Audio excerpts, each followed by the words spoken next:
Welcome to గరం గరం బెజవాడ రుచుల్లో. ఈరోజు మనం కలకూర వంట చేస్తున్నామండి. అంటే 3 రకాల ఆకుకూరలతో నేను కర్రీ చేస్తున్నాను. ఇది చుక్కకూర, పాలకూర, అలాగే గోంగూర అండి. 3 కలిపి చేస్తున్నాను. ఒకవేళ మీ దగ్గర తోటకూర కూడా ఉంటే వేసుకోవచ్చండి. చాలా టేస్ట్గా ఉంటుంది కూర. తోటకూర కూడా 2 కట్టలు వేసుకోవచ్చు.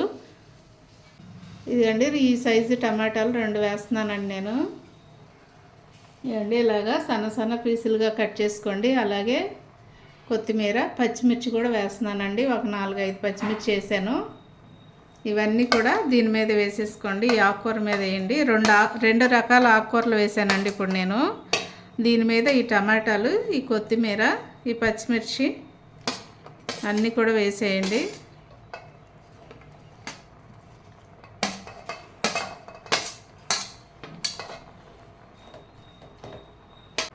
అలాగే తగినంత కారం వేసుకోండి. ఈ కారం కొంచెం ఘాటుగా ఉందండి, అందుకే నేను కొంచెం తక్కువగా వేస్తున్నాను. ఎందుకంటే పచ్చిమిర్చి వేసుకున్నాం కదా, సరిపోతుంది. 1 స్పూన్ ఫుల్గా వేయండి. అలాగే 1 స్పూన్ పసుపు కూడా వేయండి. అలాగే 2 కట్టలు గోంగూర వేస్తున్నానండి నేను. ఇందక్కడ 2 రకాలు వేసాను కదా, పాలకూర, చుక్కకూర వేసాను. ఇప్పుడు నేను గోంగూర వేస్తున్నాను.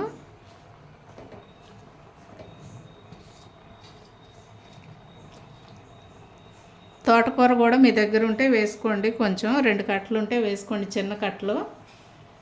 ఈ ఆకుకూరలోనే వాటర్ వస్తుంది కాబట్టి కొంచెం వేస్తే సరిపోయిద్దండి. కొంచెం లైట్గా వేయండి, సరిపోతుంది. దానిలోనే చాలా వాటర్ ఉంటుంది. ఇవన్నీ కూడా మూత పెట్టేసి చక్కగా ఉడకనిద్దామండి. మధ్యలో ఒకసారి కలుపుకుందామండి. ఇదంతా కూడా చక్కగా ఇలా కలపండి. ఎందుకంటే ఇవన్నీ ఉడకాలి కదా, టమాటాలు, పచ్చిమిర్చి అంతా కూడా, ఆకులన్నీ కూడా ఉడకాలి కదా. ఇలాగ కలిపేసి మూత పెట్టేస్తే చక్కగా ఉడికిపోయిద్దండి. చాలా టేస్ట్గా ఉంటుందండి ఈ కర్రీ. నోటికి చక్కగా పుల్ల పుల్లగా, కారం కారంగా చాలా బాగుంటుంది. రైస్లోకైనా, లేకపోతే వేరే చపాతీలోకైనా, పూరీలోకైనా, దేనిలోకైనా చాలా టేస్ట్గా ఉంటుందండి. చూడండి, మూత తీసి చూద్దామండి ఒకసారి. చూడండి చక్కగా ఉడికిపోయిందండి. ఆకులన్నీ కూడా చూడండి ఎంత బాగా ఉడికిపోయిందో, మెత్తగా ఉడికిపోయింది. దీన్ని ఇప్పుడు ఇలాంటిది పప్పు గుత్తి ఉంటుంది కదండి, దీంతో కానీ లేకపోతే మ్యాష్ చేసేది ఉంటుంది కదా, మెత్తగా రుబ్బాలండి. సాల్ట్ కానీ కళ్ళుప్పు కానీ ఏదన్నా వేసి దీనిలో వేసి అప్పుడు రుబ్బుకోవాలండి. ఇలా పట్టుకొని ఇదంతా కూడా ఇలా తిప్పేస్తే చాలండి. చక్కగా మెత్తగా, ఇంకా మెత్తగా అయిపోయిద్ది. ఇప్పుడు మనం ఈ కూర అంతా కూడా ఇలా మెత్తగా మ్యాష్ చేసుకున్నాం కదండి, పప్పు గుత్తి పెట్టి ఇదంతా రుబ్బేసుకున్నాము. ఇప్పుడు మనం తాలింపు పెట్టుకుంటున్నామండి. పెనం పెట్టుకున్నాం. తగినంత ఆయిల్ వేసుకోండి. ఎందుకంటే ఆయిల్ కొంచెం ఎక్కువే పడుతుందండి దీనికి. ఎక్కువగా ఉంటేనే టేస్ట్ బాగుంటుంది.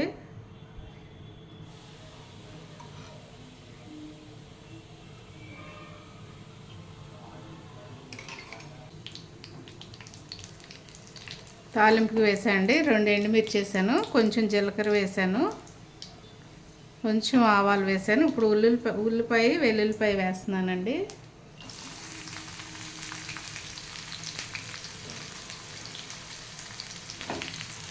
ఇవంతా కూడా ఆయిల్లో చక్కగా వేగనిద్దాము. కొంచెం ఈ ఉల్లిపాయ ముక్కలు ఎర్రగా వచ్చేంత వరకు వేగనిద్దామండి. వెల్లుల్లిపాయ కూడా బాగా వేగితే బాగుంటుంది ఆయిల్లో.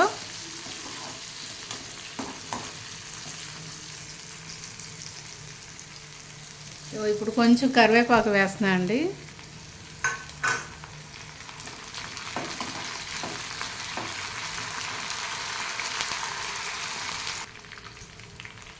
ఇలా దోరగా వేగితే సరిపోయింది. ఇప్పుడు కొంచెం కొత్తిమీర వేస్తున్నా అండి. ఎందుకంటే ఇందాక మనం ఆకుకూరలో వేసుకున్నాం కదా, అందుకని కొంచెం లైట్గా వేసుకోండి. తాలింపులో టేస్ట్ బాగుంటుంది.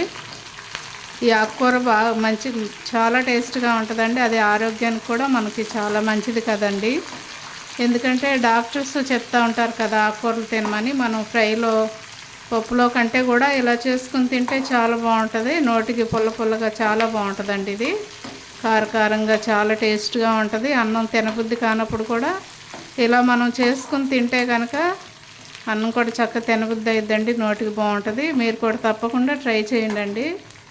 ట్రై చేసి నాకు కామెంట్స్లో పెట్టండి. తాలింపు చక్కగా వేగిపోయింది కదండి. ఇప్పుడు దీనిలో వేసేస్తున్నాను నేను.